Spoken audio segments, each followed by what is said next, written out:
listening to the IELTS podcast. Learn from tutors and ex-examiners who are masters of IELTS preparation. Your host, Ben Worthington. Time for Band 9. Hello there, IELTS students. This is Ben Worthington from IELTSPodcast.com. In today's tutorial, we are going to be focusing on one of the speaking skills that we teach when we take on our private students.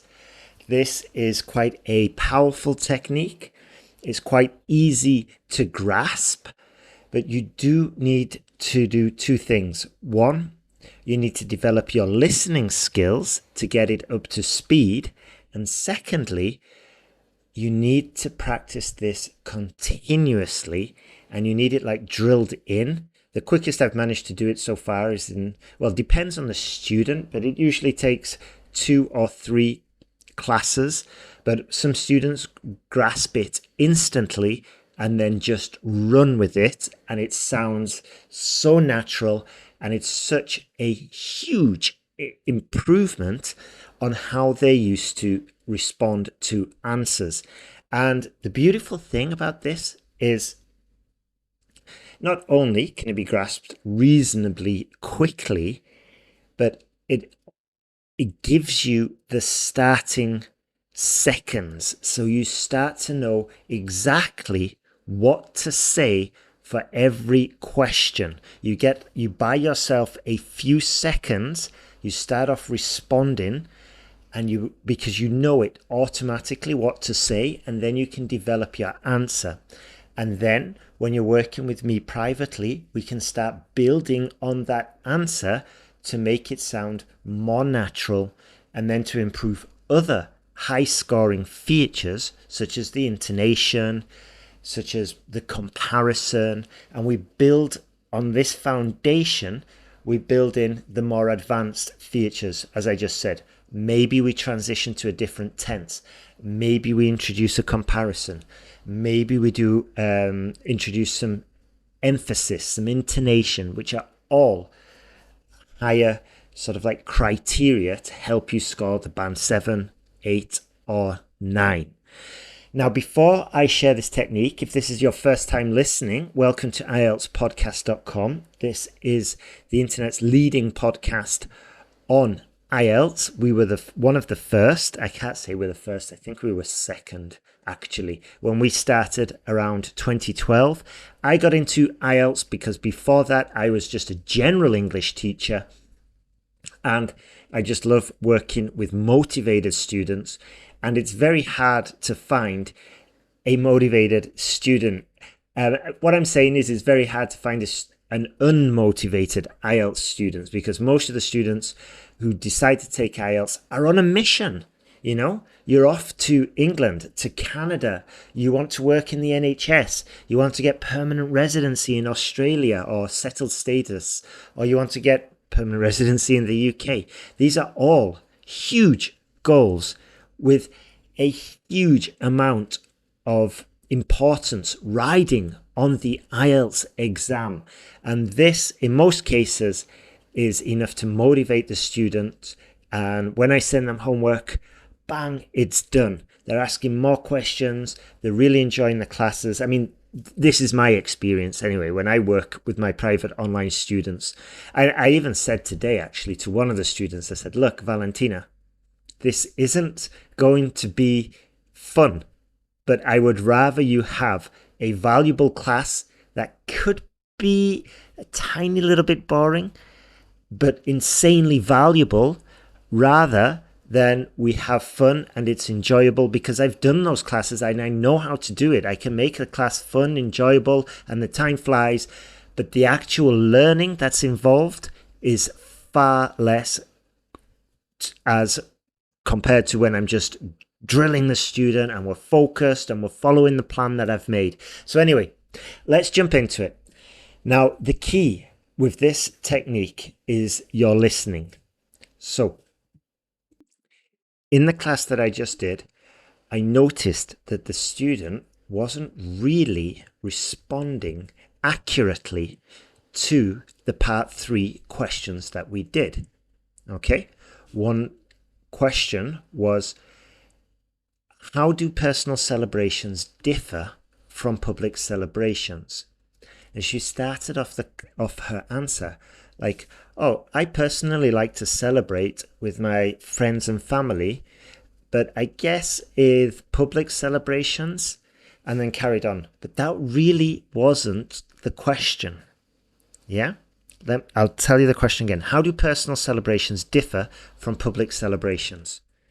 Now, the best way to answer this, especially if you are aiming for a band 7, okay, is just to reflect the question that you hear. So how do we do this? Well, the correct reflection here would be, I guess personal celebrations differ from public celebrations in that personal ones, they might be a little bit more intimate with friends and family, whereas public celebrations could be a little bit more sensitive. They could be more grandiose. There could be celebrities there, and so on and so forth. I'm not going to go into the body of the answer, but I'm just going to go into that first sentence, which is the one that you will obviously start your answer with. So the key here is just to take what you hear in the question form and transform it into the affirmative form. Okay, so again, how do personal celebrations differ from public celebrations? Well, I guess personal celebrations differ from public celebrations in that, and then go on to explain your answer. Let me give you another example. Why is it important for a country to have national celebrations? I think it's important for a country to have national celebrations because XYZ, and then build out the body of your answer. Now, what we're doing is we're recognizing the tense of the question. We're recognizing all the words, and then we're putting it back into the first sentence of our answer. Now, when you are in a class with me, I will just hammer you, literally hammer you, with maybe about 20 of these questions, maybe simpler ones if we're just getting started, until it becomes routine and automatic for you just to start off every answer. And the beauty of this is that when you start off every answer reflecting it word for word in the affirmative form, you're going to answer exactly what the examiner wants. And second, because it's automatic, you can just parrot it out. You can just parrot it off, and you just buy yourself those essential few seconds for you to start generating your answer. It becomes quick and automatic. Let me just give you a few more examples. How do people in your country celebrate important personal events? Well, I guess people in my country celebrate important personal events by perhaps holding a barbecue in the summer, or they could even invite all the close family around, or even hire a private venue. This is what my nieces did, or the parents of my nieces did a few months ago, and it was quite an enjoyable event. But the advantage of this is, I guess, there's less cleaning. But to answer the question, I guess it depends largely on the personal event. There we go. Okay, so there's a small example. There's a whole mini framework there that I've used to answer that question, just to build it out, give myself, a structure to answer the question, and which again is another tool that you can use, and which I would teach you if we were doing private classes together. But you've got this reflection to start off your answer, and then you've got a framework which I share with you. So the important thing for this class is that we're just going to concentrate on the reflection. Next question. Do you think the way these events are celebrated has changed over time? Absolutely. I 100% believe that the way these events are celebrated has definitely changed over time. For example, it used to be common to go to somebody's house to celebrate a birthday. Nowadays, it's far more common to celebrate an event in a private venue that has been hired out, and so on and so forth. Okay? So again, in this one, I didn't reflect it like a robotic parrot, but I added some synonyms in there, like I believe, which you can do. Once you've got the basics nailed, once you've got the basics down, you can start playing with this and it becomes more natural, but you still have those important few seconds just to give to your subconscious to start generating the answer while your mouth is talking, just reflecting the question. And also, as I said before, we're going to make sure that we are answering exactly the question that has been asked, not the question we think has been asked, and we're going to answer it in the correct tense as well. Okay?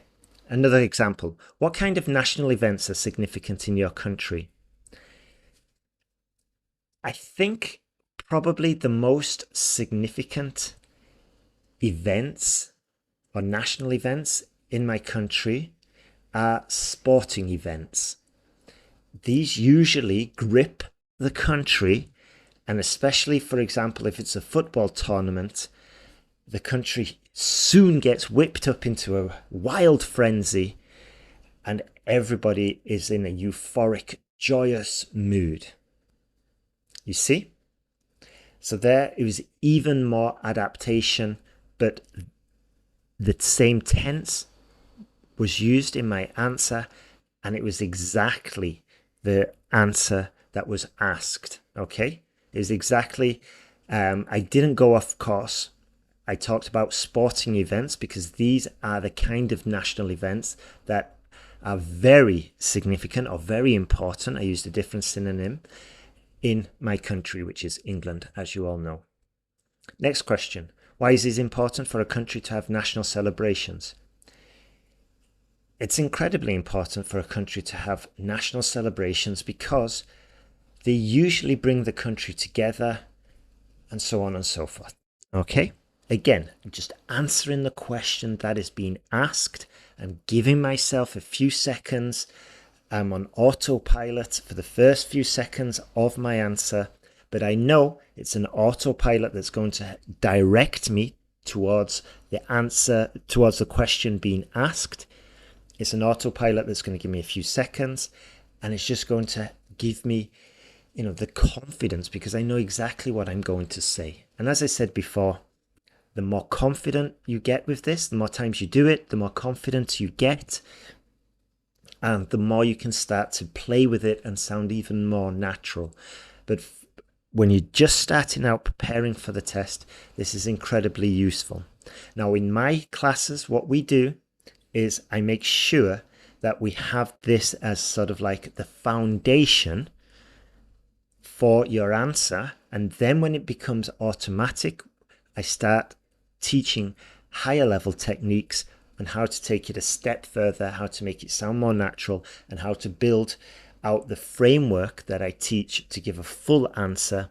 And then we go into even more detail about, transitions in time, what phrases we can use, what types of examples are useful and valuable for helping you score higher. And this is what I'm doing now with two private students. I've got one in China, Hui, and one in Italy, Valentina. And we're moving along at a very, very fast pace. Both of them need to pass fast. Both of them have a lot riding on this exam. So this is why we're just starting off with the basics and then we're going to build it up as quickly as possible. I'm not going to overload the student. We're just going to build it up, get that solid foundation in place and get them ready for a band 7, 8 or 9. Now, if you need a private tutor, if you are serious about improving, then go to IELTSPodcast.com and very soon I will be sending out some special offers because I've still got about 2 or 3 more places left. Look in your inbox for Time for Band 9 emails from myself. When you sign up, you'll get one of these and you can book the class, assuming we've got some spaces left by then. And there's a huge discount, 50% off, just to get you started, to get you warmed up, to get you ready. And then we're off to the races, as we say. So that's it from me today. Have a beautiful day and good luck with your IELTS exam.